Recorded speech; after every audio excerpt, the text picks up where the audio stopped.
We beat pharma! Ah! Ah! Yeah! Ah! We beat pharma this year! We beat pharma!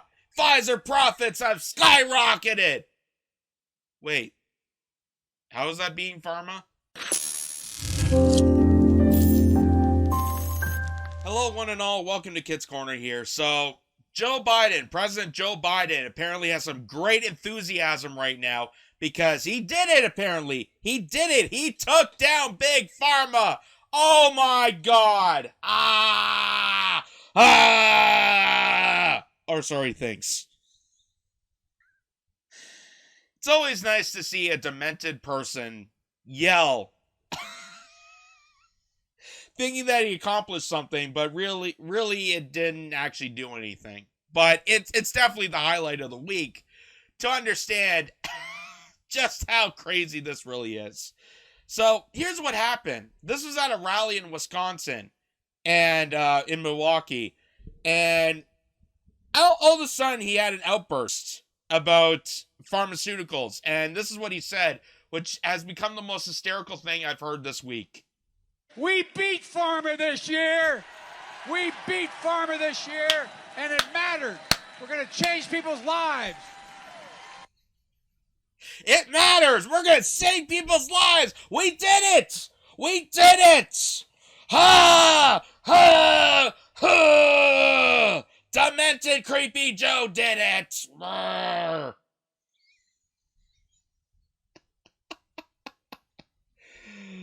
Oh my God. It's hysterical. It's hysterical that he has that much excitement for something that is barely even mentionable, because you have to understand that the Democratic Party, much like the Republican Party, is deeply, deeply invested in big pharmaceuticals, especially with COVID and the pandemic. Oh boy, did they get top donors from them. Oh my God, is there a conspiracy with it? But creepy Uncle Joe Bag still says, we beat pharma this year. We beat pharma this year, and it mattered. We're going to change people's lives. Here's the one guy in the background. You can see the guy onto his right there. Kind of looks like Scott Bakula. Reminds me of the actor Scott Bakula, but even he's not enthused. Like, you can tell. We beat pharma this year. We beat pharma this year. Why am I here? Why? Why is this so hyped? But he's so energetic about it. He's so energetic, and turns out he shouldn't have been, because nothing actually happened. Nothing actually fundamentally changed. Just like Joe Biden promised to a bunch of rich donors, nothing will fundamentally change with his ruling compared to Trump or Obama or anybody else. And the proof is in the pudding. The headline says Big Pharma is still largest lobbying spender as Biden signs crackdown executive order, House to seek pass bill lowering drug prices. So, did they actually beat Big Pharma if they're still lobbying? If they're still lobbying to Joe Biden's administration? Did they actually really beat Big Pharma? Well, let's see how much they actually beat. For example, here's the top donor list. The top recipients for big pharmaceuticals. This is in 2020, so at the start of the pandemic. And look at it. Look at the top three. Just the three donors alone. Top three: Joe Biden, Donald Trump, and Bernie Sanders. Bernie Sanders, the guy who was supposed to campaign the most on lowering drug prices, is the number 3 top donor or top recipient of pharmaceutical donors. Well, I guess if you want Joe Biden to be your best friend, you have to be as much as a whore as he is. You have to prostitute yourself to big pharmaceuticals. That's what Joe did. And I want to be his best friend. Jesus. And there's more to it too. Number 6, Pete Buttigieg. Pete Buttigieg at number 6. At number 8, Elizabeth Warren. Number 10, Mitch McConnell. Number 15, Kevin McCarthy. Number 18, Andrew Yang. Number 18, the top 20 recipients of big pharmaceutical donors. So, did they actually beat Big Pharma, or is this all just super hype that Joe is being demented on? Is this just the old man yelling at a stop sign moment that I'm sure is going to be made into like 1,000 memes by now?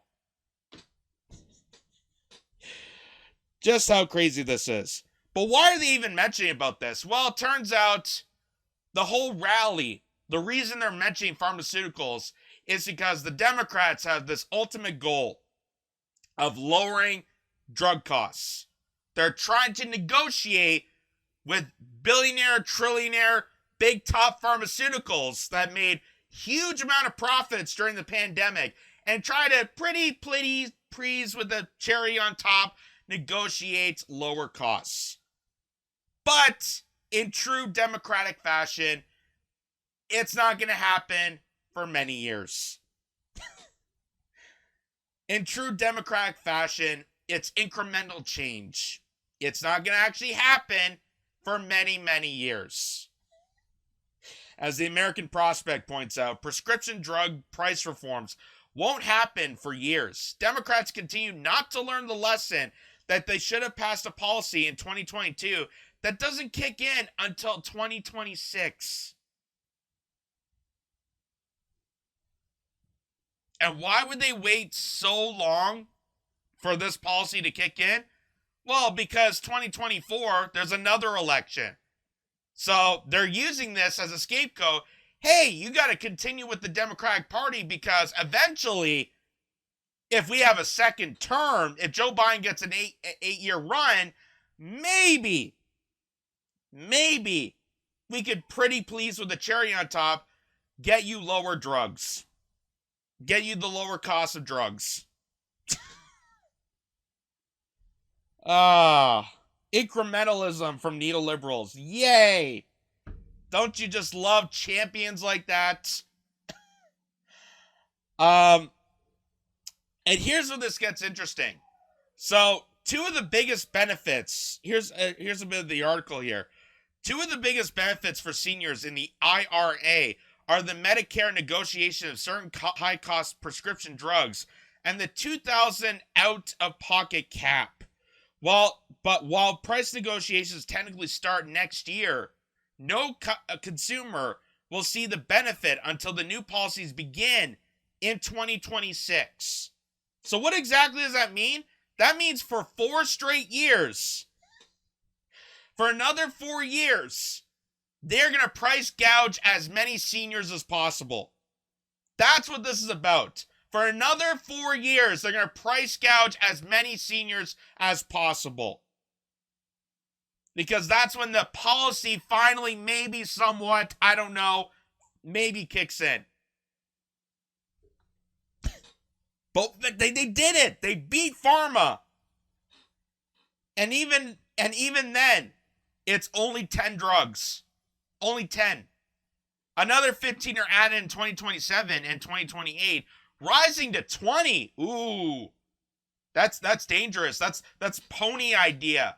That's like Hillary Clinton saying Medicare for all will never come to pass. 20 prescription drugs by 2029. Oh. Take your time. We're going to get there. Come on. Ugh. You could squint and maybe understand the need for a little delay in setting up a negotiation regime. There are some parameters to set up, like the benchmarks for pricing and the penalties if drug companies refuse to deal. Maybe you have to train negotiators, but none of that could possibly explain the 3-year delay between the beginning of the negotiation and the realization of price discounts for seniors. And the reason they're having this delay, again, it's something to run on. The same reason they didn't codify abortion rights. They don't actually care about the policy. They just want something to run on. Because they have nothing to offer the people. They're basically Republicans in Democrats' clothing. They're the wolf in sheep's clothing. They have nothing to offer. There is no other party to choose from. You're basically choosing one side of the corporate duopoly that occupy and the oligarchy that oppress you. There is no other side. There is no other alternative. But according to them, they beat Big Pharma, so that's why you got to continue on the reign of Joe Biden. One of the top recipients of big pharmaceuticals. It's going to happen eventually.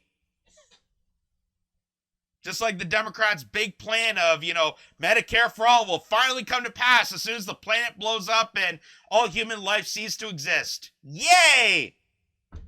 Yeah!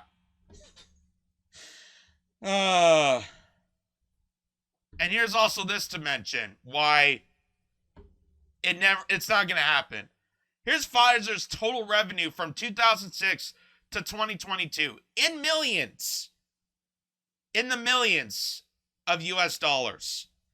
So here's a bit of a flow chart here. So there's 2006, about 50,000. 2010, 2011, you see a bit of a hike there. And then, boop, boop, boop, boop, boop, boop, boop. Here's 2021, 2022. Whoa! Skyrocketed. And 2022, they can't even fit it on the charts. It's past $100,000 million. That's right? $100,000 million? Is that? Or does that make it a billion? I'm not a math surgeon.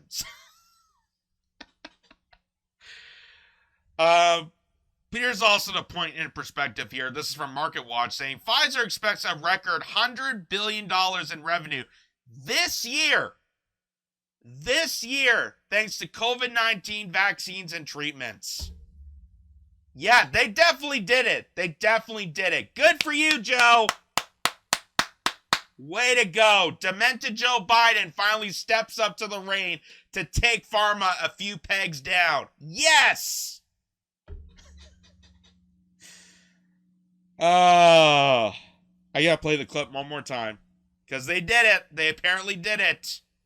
We beat pharma this year. We beat pharma this year, and it mattered. We're going to change people's lives. We're going to change people's lives.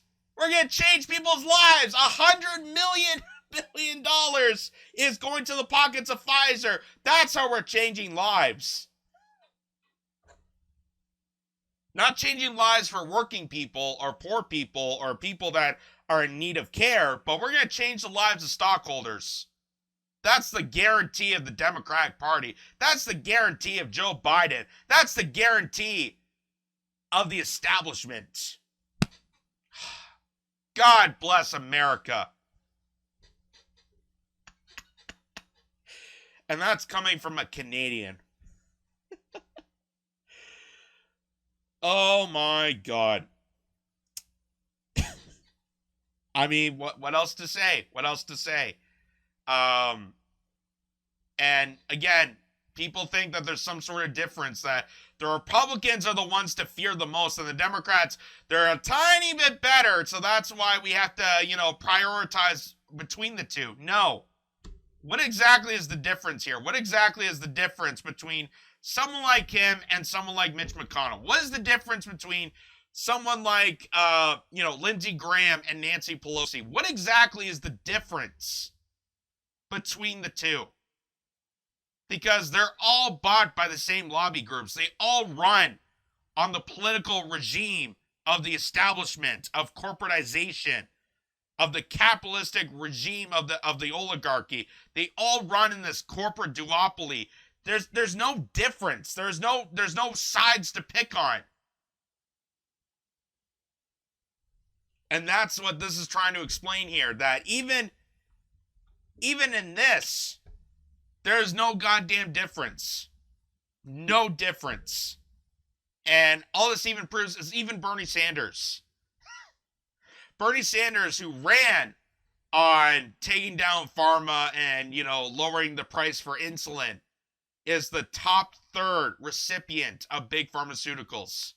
But I guess, if you want to be Joe Biden's best friend and be part of the Democratic Party, you gotta prostitute yourself. You gotta sell yourself out, which is what Bernie did and why he's such a big giant disappointment. Such a big giant sorry friggin' ass disappointment. But they did it. They did it. Like an old man yelling at a cloud. They did it! We took them down a few pegs. Oh my god. He reminds me of the corner coach from those Rocky movies. Like, he's gonna knock him down. He's a wrecking machine. All this proves is all talk, no action. The Democrats,